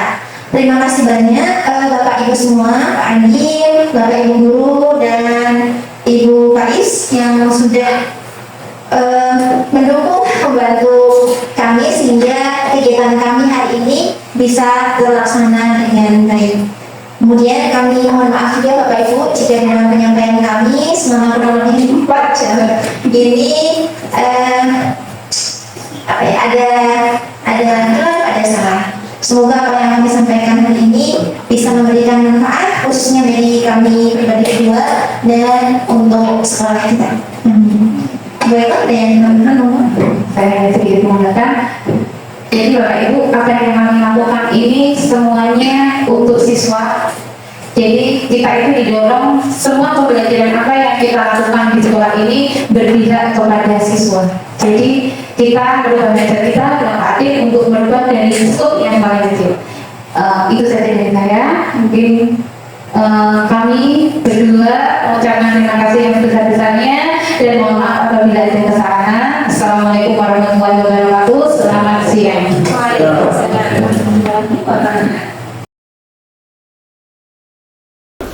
Nak Zafran sudah istirahat? Sudah Bu Guru. Baik. Nak Zafran tahu tidak kenapa Bu Guru panggil ke sini? Tidak tahu Bu Guru. Baik, jadi tadi saat pelajaran Bu Susi, apakah benar Zafran makan di kelas? Benar Bu Guru. Oh iya, kenapa kok Zafran makan di kelas? Karena saya lapar Bu Guru. Oh iya ya, Bu Guru pun kalau lapar, Bu Guru pasti akan makan. Karena makan itu merupakan kebutuhan manusia. Jadi kalau kita lapar, kita harus makan, betul. Tapi kita harus tahu di mana dan kapan waktu yang tepat untuk makan. Kira-kira kalau makan di kelas saat jam pelajaran, benar atau salah? Salah Bu Guru. Iya, baik. Oh iya, Bu Guru pengen tahu sebenarnya kenapa kok tadi Zafran tidak bisa menahan lapar sampai waktu istirahat tiba? Karena tadi pagi tidak sarapan Bu Guru. Oh, tidak sarapan. Kenapa kok tidak sarapan? Karena tidurnya terlalu malam. Oh begitu. Memangnya tadi malam tidur jam berapa? Jam 10 Bu Guru. Begitu. Berarti besok lagi tidurnya tidak malam-malam agar bisa bangun pagi dan bisa sarapan sebelum berangkat sekolah. Ya? Ya baik. Nak Zafran, masih ingat tidak keyakinan kelas di kelas kita? Ingat Bu Guru, Apa saja sih keyakinan kelas kita? jujur, Mm-mm. ingin menjadi teman harus meminta izin Mm-mm. Terus? dan tidak makan di dalam kelas saat jam pelajaran. Pintar. Berarti kalau makan di kelas saat jam pelajaran itu sesuai tidak dengan keyakinan kelas kita? Tidak Bu Guru. Ya, baik. Nah, Nak Zafran, di sini Bu Guru tidak menyalahkan Zafran, tapi kita sama-sama mencari cara agar Nak Zafran tidak lagi makan di kelas saat jam pelajaran. Kira-kira apa yang akan dilakukan Zafran agar tidak lagi makan di kelas saat jam pelajaran? Makan pagi, Iya, terus apa lagi? tidak tidur terlalu malam. Oh iya, pinter. Baik, kalau begitu, kapan Zafran akan mulai tidak makan di kelas lagi? Besok Bu Guru. Oh iya, pinter. Terima kasih Nak Zafran, sudah berusaha untuk memperbaiki diri. Nah sekarang Nak Zafran boleh masuk kelas. Terima kasih Bu Guru. Iya, sama-sama. Forever we thank you.